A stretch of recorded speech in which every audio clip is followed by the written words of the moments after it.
Number 1. Create a vision. Arnold Schwarzenegger was not well known in 1976 when he and I had lunch together at the DoubleTree Inn in Tucson, Arizona.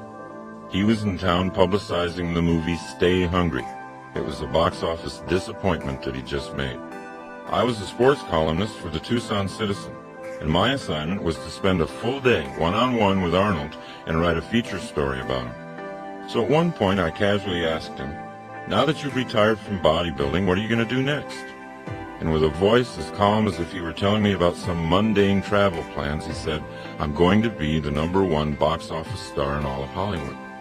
I tried not to show my shock and amusement at his plan. After all, his first attempt at movies didn't promise much, and his Austrian accent and awkward, monstrous build really didn't suggest instant acceptance by movie audiences. So I asked him just how he planned to become Hollywood's top star. "It's the same process I used in bodybuilding," he explained. "What you do is create a vision of who you want to be and then live into that picture as if it were already true." Now notice that Arnold said create a vision. He didn't say that you wait until you receive a vision. You create one. In other words, you can make it up. Number 2. Tell a true lie. Recently, my 12-year-old daughter participated in a poetry reading in which all her classmates had to write a so-called lie poem about how great they were. They were supposed to make up untruths about themselves that made them sound unbelievably wonderful. I realized that the children were doing what Arnold did to clarify the picture of his future. By lying to themselves, they were creating a vision of who they wanted to be. So if it's hard for you to imagine the potential in yourself, then you might want to start by beginning to express it as a fantasy, like the children did who wrote the poems. Think up some stories about who you'd like to be. Without a picture of your highest self, you can't live into that self. Number 3. Leave your comfort zone. Our society encourages us to seek comfort, and yet only challenge will test our skills and make us better. Only challenge and the self-motivation to engage the challenge will really transform us. And every challenge we face creates a more skillful self. So it's up to you to constantly look for challenges to motivate yourself.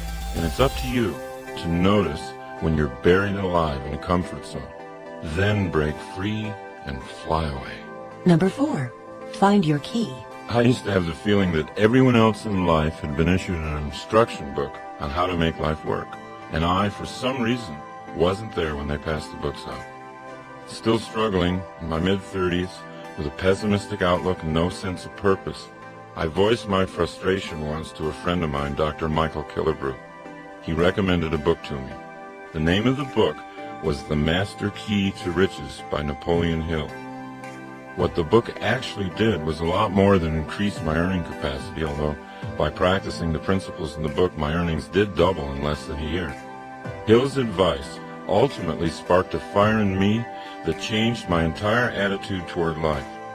Without fully understanding it, I was engaging in the process of completely rebuilding my own thinking.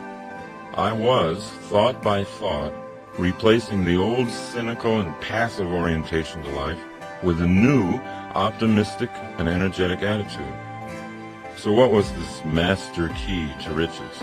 Napoleon Hill tells us in his book, quote, "The great master key to riches is nothing more or less than the self-discipline necessary to help you take full and complete possession of your own mind. Remember, it is profoundly significant that the only thing over which you have complete control is your own mental attitude." Maybe the Hill book won't be your own key, but I promise you that you'll find your own instruction book if you keep looking. You'll find it when you're ready to seek. It's out there, waiting for you. Number 5. Plan your work. Many of us think we're too depressed right now to start on a new course of self-creation, or we're too upset. But Napoleon Hill says that's the perfect time to learn life's most important rule. There is one unbeatable rule for the mastery of sorrows and disappointments, he says, and that's the transmutation of those emotional frustrations through definitely planned work. It's a rule which has no equal. Once we get the picture of who we want to be, definitely planned work is the path to self-motivation. Definitely planned work contains the energy of purpose. 1 hour of planning saves 3 hours of execution. Most of us don't take the time to plan for an hour. We don't understand that it'll be the most productive hour we spend. Instead, we wander into the workplace and react to crises, and ironically, most crises are a result of a failure to plan. Well, it is impossible to work passionately with a sense of purpose and feel depressed at the same time. Successfully planned work will motivate you to do more and more than you ever thought possible. Number